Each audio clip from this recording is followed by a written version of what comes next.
Alors ce matin j'ai participé à l'atelier sur la capacité alimentaire avec des témoignages sur des projets, sur un projet à Lormont notamment, et des expériences sur la ville de Floirac et la cabane à projet à Créon. Il y a donc un projet très intéressant à Lormont aussi avec un volet insertion et formation professionnelle. Du maraîchage local, donc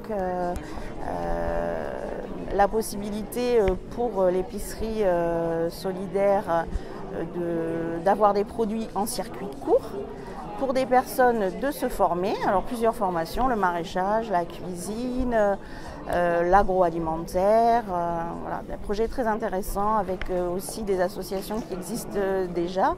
Alors sur ce territoire, deux projets importants et on va dire majeurs et structurants ont été présentés. L'un par Bertrand Gauthier qui s'appuyait sur le projet du département de déviation par le nord de Fargue-Saint-Hilaire, par ce qu'on appelle la RD 936, et un autre projet présenté par M. Dupic, maire de Montussan, concernant l'aménagement en semi-site propre d'un transport on va dire collectif à haut niveau de service entre Montussan et l'intra-rocade bordelaise. Alors effectivement, le troisième axe de pénétration, si on peut dire important, de ce territoire vers la rocade et vers Bordeaux, c'est la RD 113, qui est la voie le long de la Garonne, sachant que là aussi on a du transport en collectif dont il faudrait améliorer la performance, du covoiturage dont il faut aussi inciter les gens à utiliser.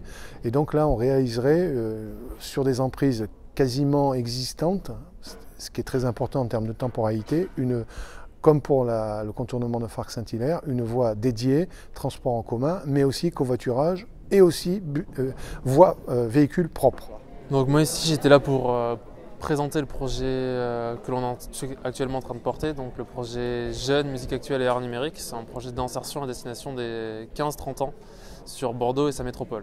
Aujourd'hui, en fait, on essaie de trouver des pistes, une piste d'amélioration à la problématique qu'on a. C'est-à-dire que nous, on vise des jeunes qui sont exclus socialement et professionnellement. On voudrait que le public qui accède à notre programme, en fait, ne soit pas des jeunes qui soient déjà présents dans des structures d'accompagnement telles que les centres sociaux ou les maisons de quartier ou d'autres